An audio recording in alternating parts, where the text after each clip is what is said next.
Hey everyone, my name is Natalie, also known as Knitty Natty. I am a knit and crochet designer and a knit and crochet podcaster, and I am going to be talking today about how to grow your small business on YouTube, Instagram, and Ravelry. So I have been getting tons and tons of questions lately asking about how do I gain more followers on Instagram? How do I grow my YouTube channel? Lots and lots of specific questions, so I thought it would be really great to just compile them all and answer them here in one video. Now, this video is going to be especially helpful for those who have small businesses and want to grow them, but I'm also hoping that it will be generic enough that if you are someone who is more casual on Instagram or more of a consumer, that it's still interesting and helpful information for you. So I have my computer here because I am going to be looking at it a lot, making sure I'm answering all those questions. I went through and made really thorough notes so that I don't forget anything. I've got some tea here, which I tried to be fancy and like put it in a cool glass, and then I realized it's going to give me like 2 sips of tea. So I might have to go get my water at some point, but I have a ton of loose tea that now that it's summer, it's kind of too hot to drink hot tea. I still do at night a little bit, but I wanted to start using more of it, so I made it cold and it is delicious. So yeah, I used to only drink sweet tea, like we literally grew up drinking sweet tea, and now I'm an unsweet tea drinker, which just seems so weird. Anyway, that is so off topic. I am gonna try to be super concise and informative here in this video, or it will end up being like an hour long, and I don't want that because we all know that I can talk for an hour. Right off the top, and I am looking at my computer here, like I said, I've got lots and lots of notes. I have some other videos that are going to be really helpful resources if you have not seen them already. I'm going to have them all linked down below. One of them is called How to Support Your Faves, which is how to support your favorite Instagram, YouTubers, and people on Ravelry and Etsy. So head there and check out that video if you want to learn more about that. Also, I made a video, I don't know, sometime last year called How Pattern Designers Get Paid, Ravelry versus Etsy. Super important if you are a pattern designer. And then recently I was interviewed by my friend Claire on her YouTube channel called Claire Makery, and that video is called How to Start a Crochet Podcast. So all of those will be linked below. Plus I'm linking all of the equipment that I use, and I'm gonna try to do my specific equipment. I got it all on Amazon. So if you are wanting to start out a podcast, you will know exactly what I got. Can't say it's like top of the line or anything, but it's what I currently use.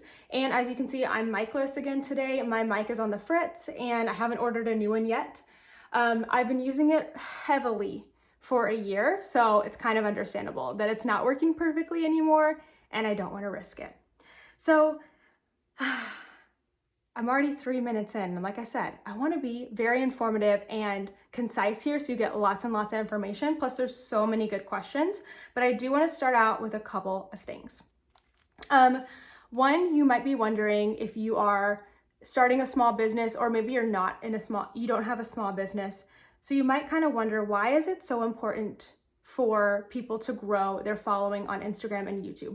Why are people concerned with that? Do they just want to have lots of followers? Like, what is that about? So let me tell you why it is important to grow your following. So small business owners, a lot of times they do all of their own marketing, and marketing on Instagram, if they do it themselves, is at no additional cost. It does cost time, of course, but it does not cost them money. So Instagram and YouTube itself are really great ways to market their other sellable products. Also, the more people that you have following you or subscribe to you, the bigger reach that you have. And if you have more reach, likely you will have more customers. Also just a growth of community, because especially in knitting and crochet, it's not just about buying that yarn or buying that pattern. There's so much more behind it. This community is incredible and amazing and supportive of each other. And all of that comes from, like, you want to buy from people that you feel a connection with, or you want to support people that you feel a connection with. And so that is very, very important on social media. So the bottom line is that people who are trying to, sell patterns or promote their podcast, they're not just trying to like boost their ego and gain more followers and gain more subscribers. They just need to they want to have more people, because then that will allow them to have a bigger impact and a bigger reach. So I did want to start, before I answer your questions, with my own journey, because I feel like it can be really easy to get discouraged when you look at other people, big knitters and crocheters and podcasters out there, and you feel overwhelmed. You feel like you'll never reach, that whatever that mark is, whether it's that they were able to host a knit along, that they have 15,000 followers, that they have 100 podcasts. You feel like you will never be able to do that. And I just want to tell you that they had to start somewhere. Everyone has to start somewhere, and usually people grow slowly. The people that just take off, that's not super likely, and that's absolutely okay. So I wanted to share with you my actual numbers on how I've grown in the past few years on Instagram and on YouTube. And I did spend some time looking these up. So these are actual numbers, and I just want you to see, like, this is a real person's growth in these social media platforms. It doesn't mean that you're gonna grow like I did. You might grow faster, or you might grow slower, depending on what you do here. But I hope to give you lots of tips today to help you grow, to accelerate your growth. Okay, so here is my journey. I started my Instagram in August of 2017. Currently, it is June 1st, 2020. Now, I looked through to see Instagram. I don't know if they have the metrics to like track every month, but I did go through my posts and I found that I had a 300 follower giveaway in June of 2018. So from August 2017 to June of 2018, that is almost a year, that's 10 months, I had 300 followers on Instagram. So just take a minute to think about that, sizable growth. Now in August of the same year, I had a 500 follower giveaway. So from June to August, I went from 300 to 500 followers on Instagram. The next measurement I was able to find was a 1,000 follower giveaway. That is like huge, huge, huge. When you get to 1,000 followers on Instagram, that is a cause for a big celebration. Every milestone it is. That was in January of 2018. So from August 2017, when I started, to January of 2018, which is 16 months, I was at 1,000 followers. Now, between there and now, I did not have like really good places to look. I don't know if I ever did like a 2,000 follower giveaway or anything, but I did start personally tracking my growth for Instagram and YouTube in November of 2019. So this is, how many months ago is that? It might be easier to go forward. July, August, September, October, November. So this was 7 months ago. Is that right? Yeah. So 7 months ago is when I really started keeping track. And at that point, I had about 3,200 followers on Instagram. And this was in November of 2019. So August 2017 to November 2019, 2 years on Instagram, I was at 3,200 followers. So just put that into perspective, because I feel like that's a lot of time. I do feel like that's a good amount of growth as well. Just putting that out there. Now, this year, we're in 2020. I started this year at around 3,800 followers on Instagram, and as of June 1st, I'm at about 5,400. So I've had a huge amount of growth this year, and I have learned a ton this year, and I cannot wait to share it with you in your questions here in just a moment. But real quickly, YouTube came after Instagram for me. I started on YouTube in December of 2018. I know that I got to 1,000 subscribers in September of 2019. So that's about, I should have done these before, October, November, December. So in about 10, 11 months, I guess, I was at 1,000 subscribers. And that's an important milestone, because that is when you can place ads and start getting monetized on YouTube. So from December 2018 to September 2019, 1,000 subscribers. And then again, I started doing my tracking in November of that year, and I was at 1,400 subscribers. And then we come to this year, 2020. In January 2020, I had 1,800 followers. That was at the end of January.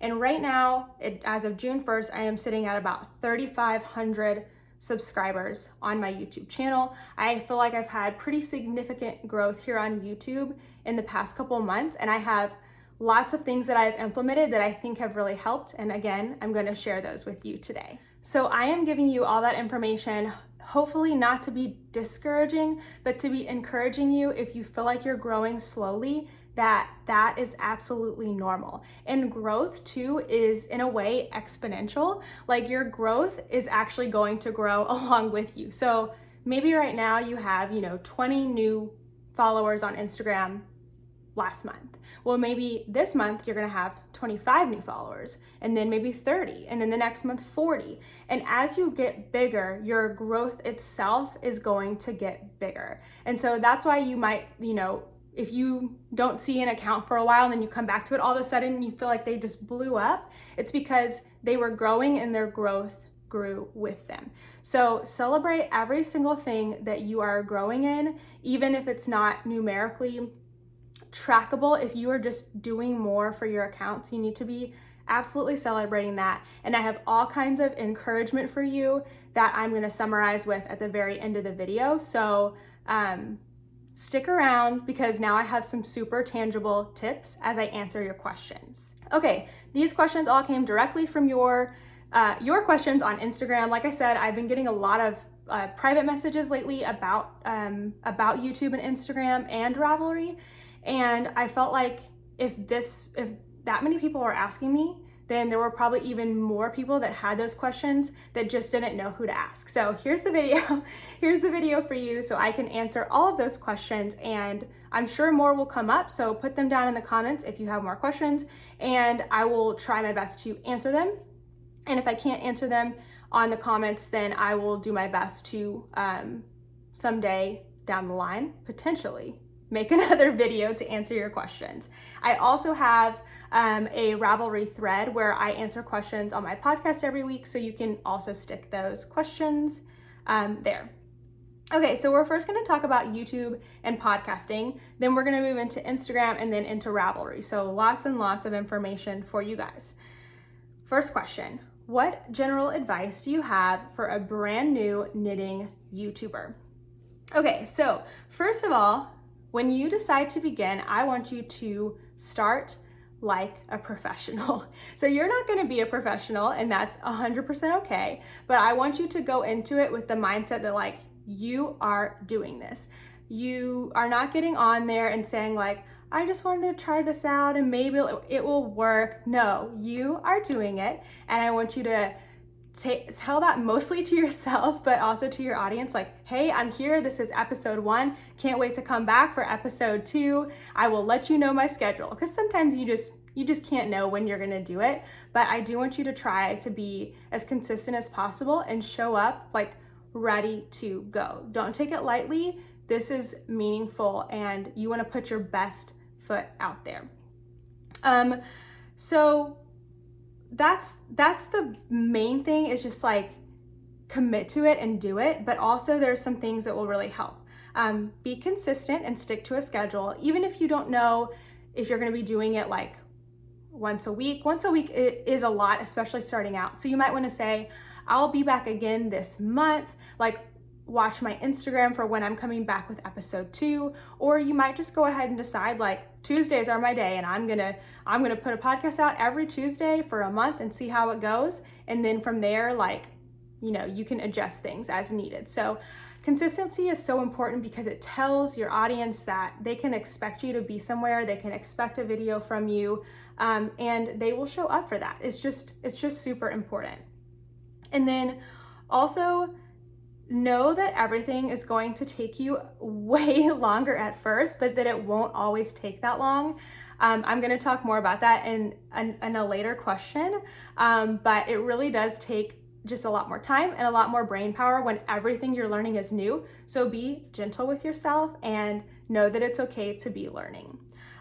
Practice and watch yourself back. So you might even want to record like a 5-minute clip that's not even going to go in the podcast, just to warm up and practice your introduction, practice talking about something, showing things in the camera, looking at the camera, because I can look at myself and you probably don't feel a connection with me, but if I look at the camera lens, it feels like I'm talking to you and it feels like we're having a conversation. And that's what I want, at least when I watch a podcast. I want to feel a connection. I want to feel like I'm chatting with my friend about knitting and crochet. And then don't be afraid to tell other people that you're starting a podcast, announce it on your Instagram, tell your friends, because people will show up to support you. And they also won't know that you have a podcast if you don't tell them. Like, they're not just gonna find it on YouTube, you do have to drive it there. So that is general advice. So let's get into some more specific things. Next question was, what were some of your initial struggles podcasting and how did you overcome them? So I did have those general technical issues with audio, which as you can see, I'm still having audio. I'm learning about audio. I needed to learn about lighting. I have lights now. I'll be linking those below. Learning just to look at the camera and not at myself. That is really hard. Practice it. And then just learning the ins and outs of editing and uploading time. Again, it all takes so much longer at first. So actually that's the second thing that I wanted to talk about is one of my biggest struggles was recognizing just how long it would take. So I have a breakdown here for about how long it takes me currently, and I have been podcasting for 65 episodes, over a year. And this is how long currently it takes me to record a podcast from start to publish. So it takes me about 30 to 45 minutes to set everything up and to make my notes to prepare. It takes me 45 minutes to an hour to record. Like I said, I like to chat a lot. It takes me about 2 hours to edit. It takes me an hour or more just to upload the video to YouTube. And then it takes me 30 to 45 minutes to do all of the YouTube stuff, like make the description, make the cards, place my ads, do the tags, all of that stuff. And then that's not it. I still take probably an hour or more of time to post on Instagram, add links to my bio, promote it in my stories. So all together, that's 6+ hours for one podcast for the week. And when I started out, it probably took me twice as long, if not longer, to do all of that. So it does get more streamlined, it does get easier, but you have to allow yourself a lot of time or you're gonna get extremely frustrated. Podcasting is just something that takes more time than just the sitting down and recording the video. And I think it's important for people to know that who don't podcast. Just like knitting and crochet, like a non-knitter is not going to see the value in a knitted item until they know about it, until they know the time and the effort and the care that goes into it. And that's the same for podcasting, is you might not realize it if you're not a podcaster, exactly all that goes into making an episode.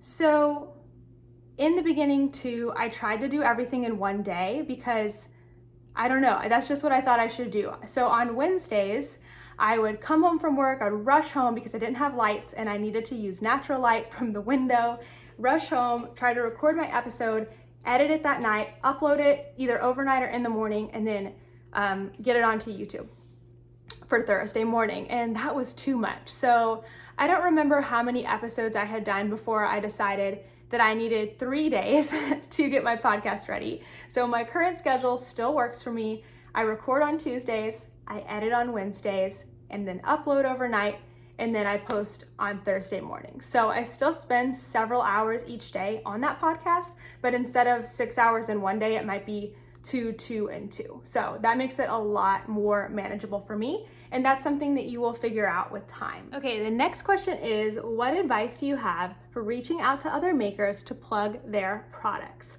Okay, so this can be really tricky because you don't want to just be asking for things from other makers. So here is what I would do.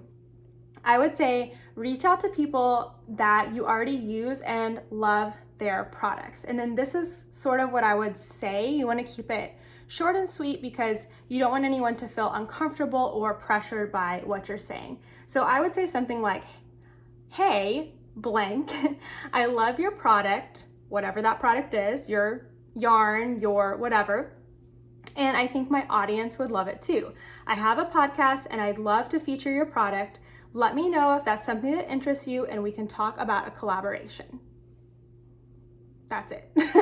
So I do reach out to people, not usually for products, but for collaborations, which I am going to answer here next. And I generally started on Instagram, and then we move into email as we solidify that collaboration. So when you're initially doing kind of like a cold reach out to people, make sure it's somebody that you at least have a connection with, you know them, or you've used their product to make that feel really genuine. So similarly, I got the question, how do you initiate collaborations? I feel like this is such a big way to reach people. So collaborations are huge. Until this year, I never even thought to do a collaboration that wasn't like a yarn pattern collaboration. I didn't realize that you could do a podcast collaboration. And I feel like that is like one thing that I've done differently this year that has helped me grow on YouTube and Instagram a ton. So it's been really amazing to get to do that because not only does it expand the community here on Knitty Natty and Love and Stitches, it expands other people's communities and it connects us all together.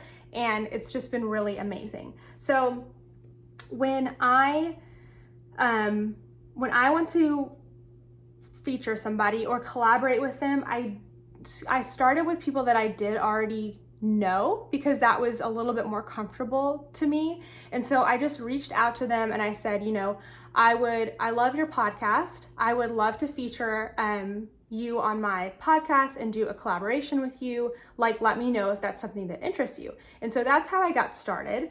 I've heard before somebody say that reaching out to somebody either to use a product or a collaboration is a little bit like dating. Like you wouldn't just want somebody that like straight out like comes out and says like, let's work together. Like that can be a little off-putting. So make sure you're, before you talk to somebody and message them about that you are interacting with them in another way. So you've been commenting on their posts, you've been talking with them in their stories and messages before you put that out there, because I don't know, I just feel like that can be a little bit awkward. So this is, again, I kind of have like a little template. So this is what I would say. And Instagram is a great place to start. I would say, hey, whoever, I love your podcast and I watch you weekly. I have a knitting podcast too, and I'm looking for other podcasters to collaborate with. If that sounds like something you'd be interested in, let me know and I can give you more details. And then if you are reaching out for the collaboration, you do the work. You be the one who says like, hey, this is how I was thinking we would like do this collaboration. Of course, leave it open for them. And say if you need anything from them, let them know early so they have time to get it back to you. Give them your links, ask them for their links, make it easy on them because again, you're the one who initiated, so make sure you do the bulk of the work there. Also, just to say, for collaborations, I think you should be reaching out to people who are smaller than you, the same size as you, and bigger than you. I think all of that is totally fine, but make sure you just know where you are. So for me, I would never reach out to somebody that has like 100,000 subscribers on YouTube because that is not where I am. And I'm not saying that I can only reach out to people that are right where I am or maybe have fewer subscribers or just a little bit more. You can have a range, but just make sure to just know where you are and don't go too far because things do change as you get more and more of an audience, and you just have to remember that. So if somebody says no, they're not going to be able to do a collaboration with you, just respect that and know that there are tons of people out there just dreaming that someone would ask them to do a collaboration, and you should be reaching out to those people. Okay, how to gain subscribers? This question gets asked a lot. So I made a little list. Don't be upset with this, but you do need to be yourself. So number one is be authentic and be consistent. You cannot control how people subscribe to you, but you can control that you're yourself, and you can control what kind of content you put out there and that you put it out there consistently. Do collaborations, we just talked about that. Drive people to your YouTube through other platforms. If you use Instagram or even Facebook, make sure you're leading them to your podcast. Ask people to subscribe. This can be really awkward, but a lot of times people who are watching YouTube don't even know that subscribing to you helps you. So you can just say something like, if you love my podcast, just make sure you're subscribed. Or I genuinely like to say, or generally like to say, if you like what you're seeing here, make sure to stay a while. Or I'll put a subscribe for weekly videos thing on my screen, because I think sometimes people aren't not subscribed because they're choosing not to subscribe. It's just because they're not thinking about it. So let people know that they can subscribe to you so that they see your videos every week or however often you post them, and that it does help you. And then this person also said, I feel like thumbnails can help. And thumbnails can definitely help attract people to your videos. It doesn't mean that they're going to subscribe, but it can help connect you to other knitting podcasts and get you suggested. So make sure your thumbnails are bright, clear, that your title is clear. In your title, I would include knitting podcast or crochet podcast or whatever it is that you have. Also use the tags to connect to knitting, crochet, whatever else that you are doing, and that is going to help a lot. But mostly just be consistent. I'm going to say that a lot. Okay, similar question. How do I attract more people to my YouTube channel and get them to watch the whole episode? Well, if you figure out that, let me know, because I don't have all the answers, but I do have some suggestions. So again, attract people to your YouTube channel by being yourself, being consistent, and using your other platforms to drive people to YouTube. But let's talk about that watching the whole episode thing. So your truest fans, people that love you and come every week to watch your podcast, they're watching your whole episode. But YouTube gives you an average of the duration that people typically watch your episodes or your videos.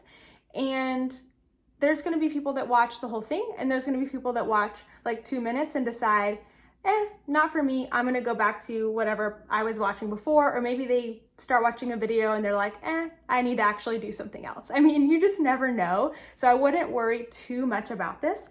But I did look at my podcast, and typically my average view duration is around 20 minutes. And my podcasts are usually an hour long. So that's only a third of the podcast. Now, do I think that people are just watching a third of the podcast? Probably not. I'm guessing there's a lot of people that are watching the majority of the podcast, and then also a lot of people that are just watching 2 minutes. And then when that averages out, it comes to 20 minutes. And you know what? That's totally fine. You can, I don't watch everyone's entire podcast all the time. It just doesn't happen, and that's okay. But there are some things you can do to get people to stick around for longer. If you have segments of your podcast, you can kind of refer, say, I'm going to talk more about this in a later segment, or I'm going to say this at the end. You can also do things like, if you have a giveaway, announce it at the end, but I would be careful there, because you don't want to come across as annoying, for a lack of a better word. You don't want to just be baiting people towards the end of your podcast. So just be careful with that. Okay, last YouTube question. How do you cultivate a community around your podcast? So actually it says, how did you cultivate a community around your podcast? So a lot of the same things. Be authentically yourself. But you also need to make sure that you're not just the video, that you're also a person, that you're engaging, that you're communicating. So you make sure to reply to comments in a timely manner. Cannot say I'm always the best at this, but I do try to get back to and reply to comments. Allow people to ask you questions. Get personal sometimes. People want to get to know you. Make sure you're actually answering those questions on your podcast, and also interact with people outside of YouTube and drive them towards your podcast. So we're actually going to get into Instagram next, and that kind of ties in perfectly to this. Okay, so let's talk about Instagram. There's only a couple questions here. The first one is, what equipment do you use to plan your social media feed? So I actually just use pen and paper to plan my Instagram feed. I have tried those apps before where like you can rearrange your pictures to see how they'll look on your feed if you're doing like a color scheme, or see how hashtags are doing for you.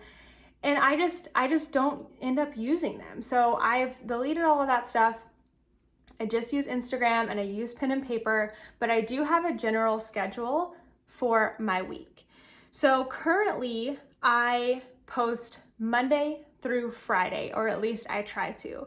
And Monday I know is going to be my highest impact day because I typically haven't posted over the weekend. So I know there are going to be lots and lots of eyes on my Monday post, which makes it perfect for doing like announcements, any kind of an announcement of a test or a knit along or anything like that. Tuesdays, I have a video on YouTube, so my Instagram post is going to relate to that video on YouTube. Wednesday's either going to be like a whip Wednesday, or where I show off like a current work in progress that I have, or maybe I'll have an IGTV video, which I've started doing lately, some little tutorials. And then Thursday is always podcast day. That's real simple. I just post my podcast photo. And then Friday is kind of an open day.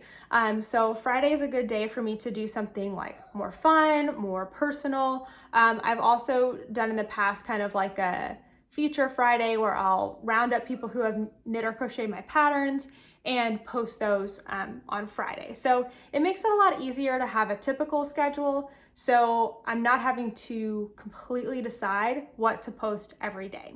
Now, I do use the Notes app on my phone to keep hashtags that I use. I have different categories like the ones I always use, and then some for knitting, some for crochet, some for socks. And then usually if I have a project or a pattern I'm working on for a long time, I'll have those specific hashtags saved. So then I just kind of take like the ones I always use, like the knitting ones, the sock ones, whatever makes sense, and I can put them into my post for that day. It just saves me a lot of time. Okay, it seems to be the thing that everyone wants to know, how to gain more followers on Instagram.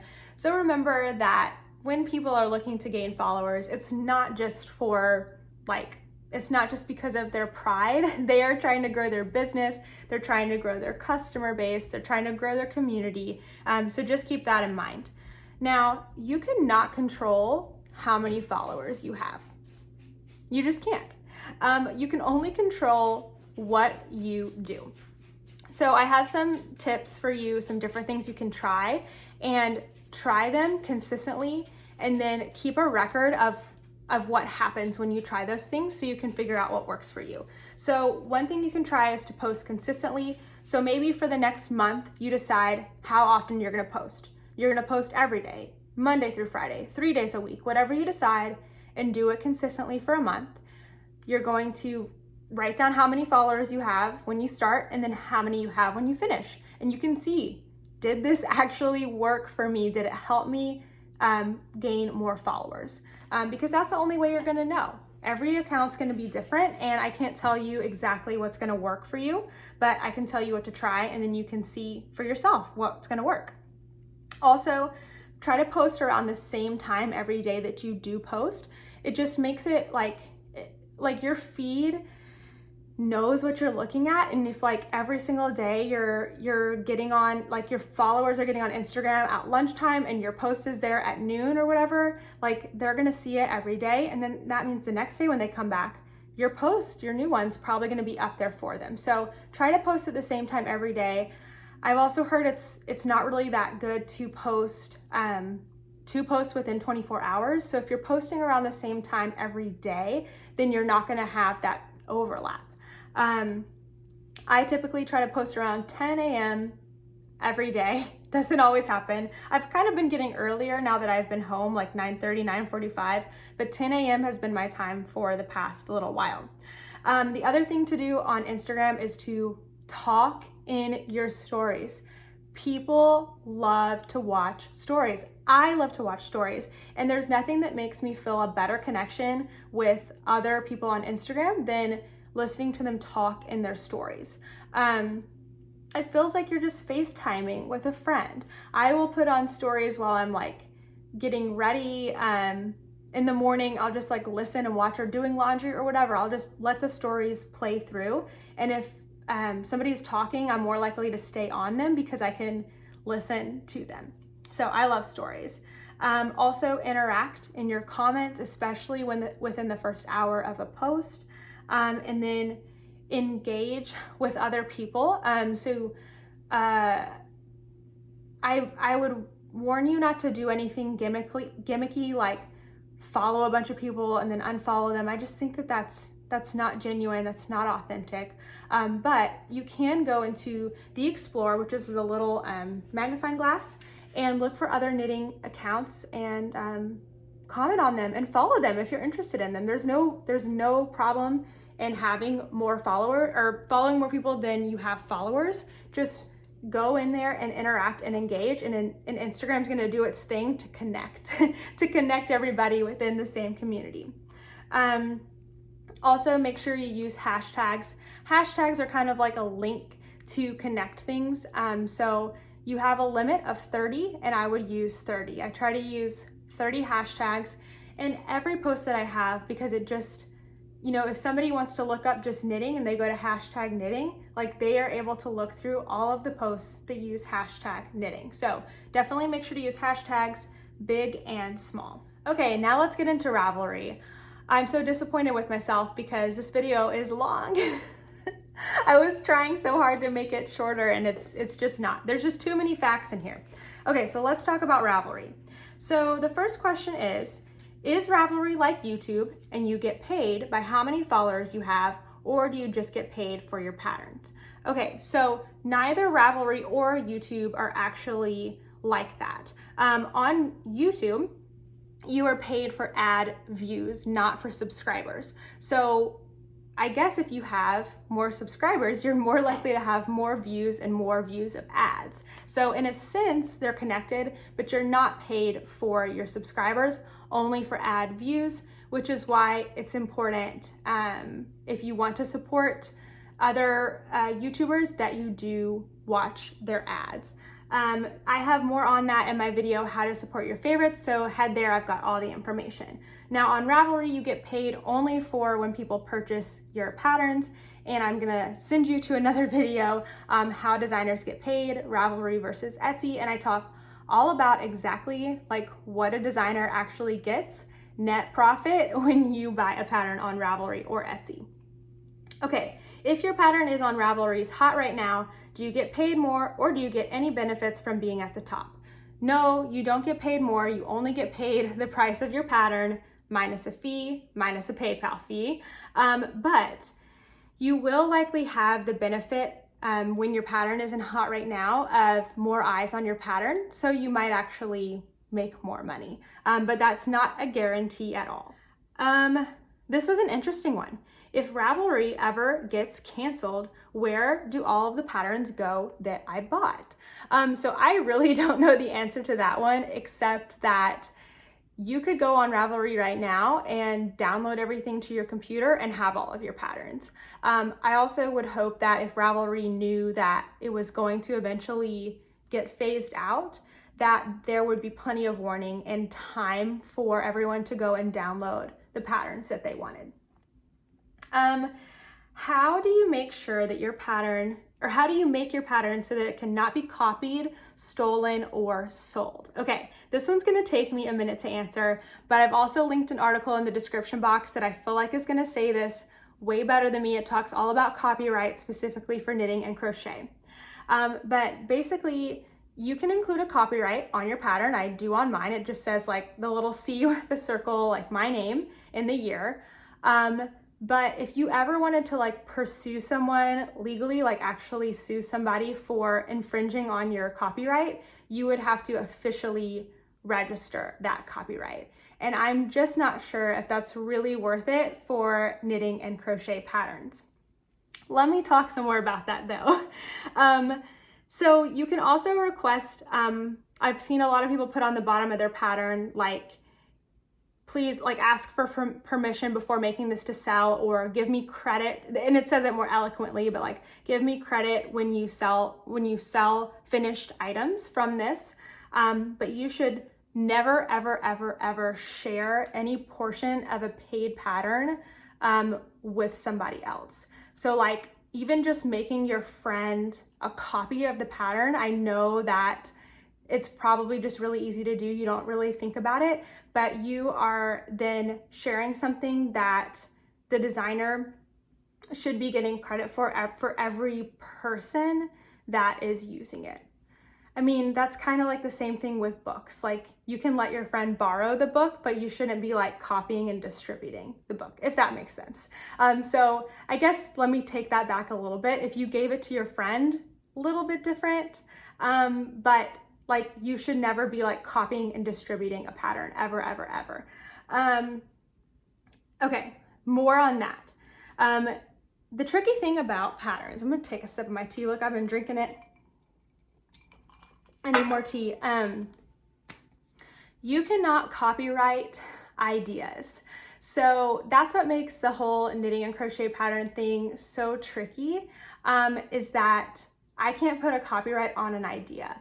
Like my yarn cozy, for example, like if somebody else wants to design a yarn cozy, they have every right.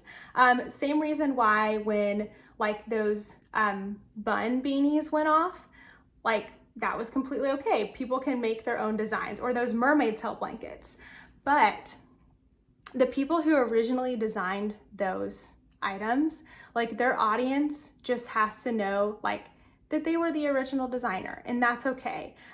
Because you just can't copyright ideas. That's just, it isn't how it works. It may or may not feel fair, but that's just the way that it is. So I know it can be really uncomfortable to think that, you know, somebody else could potentially take an idea that you have and use it and make a different pattern. But that's just when you're gonna want a really good community behind you that will just know that maybe they saw your idea there first. And just remember, it's not unlawful. So mimicry is flattery, I guess, and you just have to be really strong when it comes to things like that. Now, I always check before I begin a design to see if there's anything similar out there, because I don't want to, even unintentionally, copy somebody else's pattern or idea. Okay, I got a few questions on like kind of specific things on how you do different things on Ravelry, and they are really good. So one is, how do you make coupon codes or discounts on Ravelry? So when you become a pattern designer on Ravelry, you get a little thing at the top that says Pro.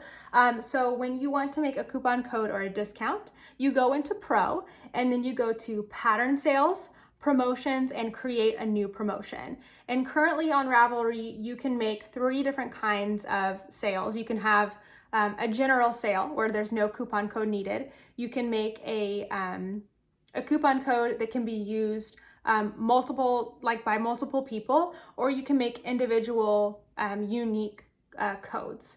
There are also so many other options within that, with like the percentage discount, how many patterns somebody has to buy, or just a specific pattern. So make sure you go through and explore those, because there's tons of options. Okay, this one is, if you already have a pattern on Ravelry but want to buy it for a friend, how do you do that? So go to that pattern page, and then at the top right, you can click Send as a Gift, and then type your friend's Ravelry username plus a message in there. Buy it for them, and it will be sent to their Ravelry inbox and to their email. How do you publish a pattern on Ravelry? Okay, again, you will have to have Pro for this one, but it's really easy to download. It's completely free. The setup for a pattern is not too difficult. It actually walks you through all the steps. What is trickier is once you have published the pattern page, which is like when you search for a pattern, you know, you get all those little details, and then there's a buy button. To actually put your PDF, I've always found that a little bit trickier than actually getting the pattern page up. So there's 2 ways to do this. Again, you start at Pro, you go to Pattern Sales, and add pattern to store. And then you're able to upload your PDF.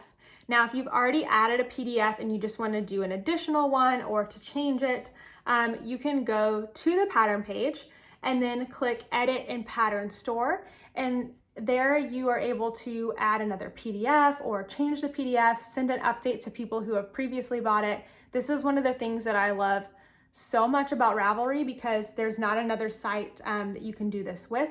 And I feel like it just makes it really great, because you know that if you update a pattern, you can still send it out to everybody, and everyone will have that newest version. All right, one more question about Ravelry. How do you use Ravelry to grow your audience? So I'll be honest, I really don't think Ravelry alone is going to help you grow your audience. I do believe that you're gonna have to have other social media platforms. Instagram is perfect to drive people over to Ravelry. People are not gonna know that you have a Ravelry pattern unless you tell them, and in Ravelry there's just not a good way to tell people. So I think Instagram is gonna be like the best bet for you. Now, once you do have more people, you can use Ravelry's group features. You can make a group for your business, and on there, now I'm not very good at this, but you should be posting so that people will actually see what's going on. But you can put a post up every time, or like a thread, every time you have a new pattern, a new video, host knit-alongs in that group. The Ravelry groups are just a good place to put a lot of information when you need people to go and look at something. So definitely, once you have start to have an audience, create a Ravelry group, and that will help you grow. Okay, so that was all of your questions. Again, if you have more questions, put them down below, but don't go anywhere yet, because I have a few more things for you. So I just want to encourage you, if you got to this point in the video and you're feeling overwhelmed, or you're feeling like you're not growing, I just have some things to encourage you with. So the first thing is tracking. I feel like tracking your growth is so important.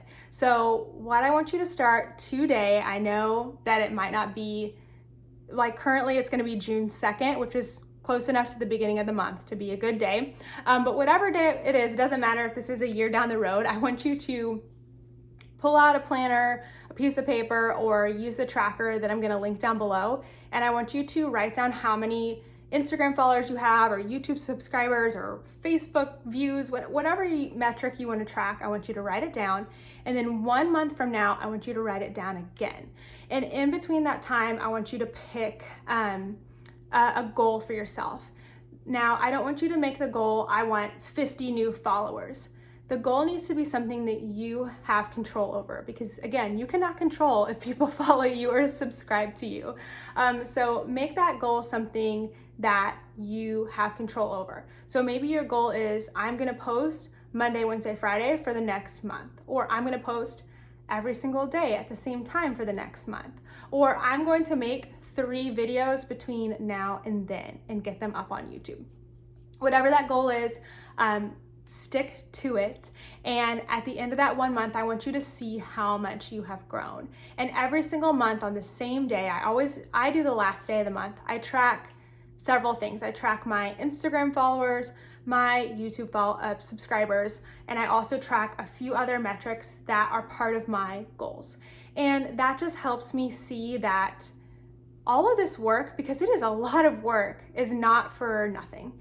And you are growing, and it's really, really good as time goes on to look back and see like, oh yeah, last year I was growing by like 20 people, then 25 people, then 30 people, then 50 people, and my growth kept growing. And it's just really encouraging to actually see that. You might even notice some trends, like, wow, 1 month I had 100 new subscribers, and then the month after that I kind of went back to like my usual 50 to 60 people. What did I do in that month that was different? Maybe it's nothing, or maybe you can say, oh, that was the month that I did a collaboration, or that was the month that I had a knit along. So it kind of helps you see, you know, what is actually working for you specifically. Now, don't beat yourself up if you do end up creating like a subscriber or follower goal for yourself and you don't meet it, because again, you just can't control it. After you have a few months of tracking, you can start to estimate. So for me, I do have year-end goals for YouTube and Instagram.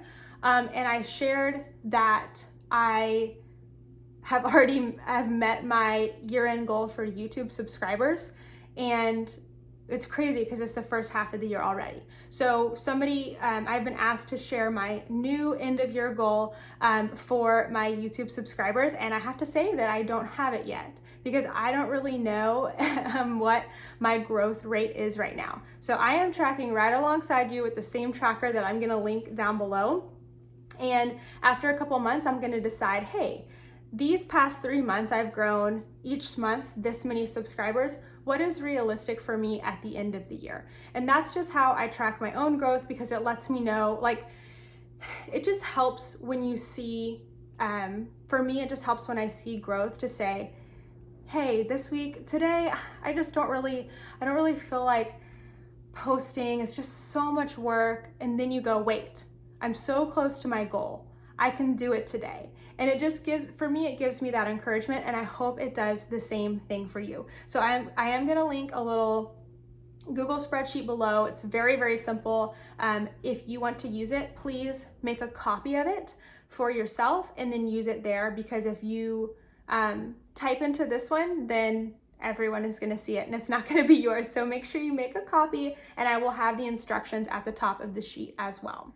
Okay, I have some resources for you because you can't just know everything about Instagram and YouTube. You have to learn it from somewhere. I learned from other people. Hopefully you learned some things today, and then there are so many people to learn from. So I am gonna link these down below, but just a few that I thought of. Pam, who is the Crochet Preneur, I know she's got free and paid for resources that are amazing for people who want to grow their small business. Ashley of A Crafty Concept, Toni of TL Yarn Crafts. Toni doesn't specifically have like a business academy or anything, but she's one of the first people that I listen to every single week for her Instagram lives. She taught me so much just by watching her. So I encourage you to go out there and look at the people that are doing what you want to do, and watch what they're doing and how they're doing it and how they're showing up every day and consistent, and learn from them. I'm also linking that article about copyrights if you're interested in that. And then again, the videos that I have are free ways to support your favorites, how pattern designers get paid on Ravelry versus Etsy, and from my friend Claire, how to start a crochet podcast with Claire Makery. And then all of my podcasting equipment is going to be linked below. Okay, so I'm laughing because what I thought would be like a 30-minute video is an hour long. Well, it won't be an hour when I edit it. Maybe I can make it 45 minutes. But I hope all this information was useful for you, that this is a resource that you can come back to and learn and grow your business from. Again, let me know if you have any questions. Let me know if this was helpful for you. I really do want to hear about that, and it makes me really excited to hear that what I have provided has been helpful and helped you grow. So I'm gonna leave you with my final tips and encouragement. Number 1, be yourself and be consistent.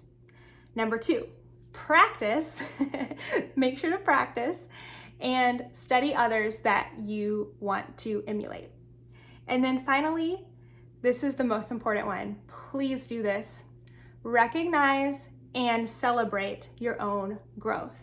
If you hit milestones, message me, because I will celebrate right along with you. I love it, love it, love it when I see people sharing to their stories that they hit a milestone. They got 100 subscribers. They got 100 followers. They hit, one of the big ones on Instagram, 10,000 followers. I think it's amazing that you share that, because there is so much hard work that goes into that, and you should be celebrating every single milestone. So that's it for today. Again, thank you guys so much for watching. Let me know if this was helpful, and if you have more questions, I am always here and happy to help. All right, I will see you on Thursday for a new podcast episode. Bye.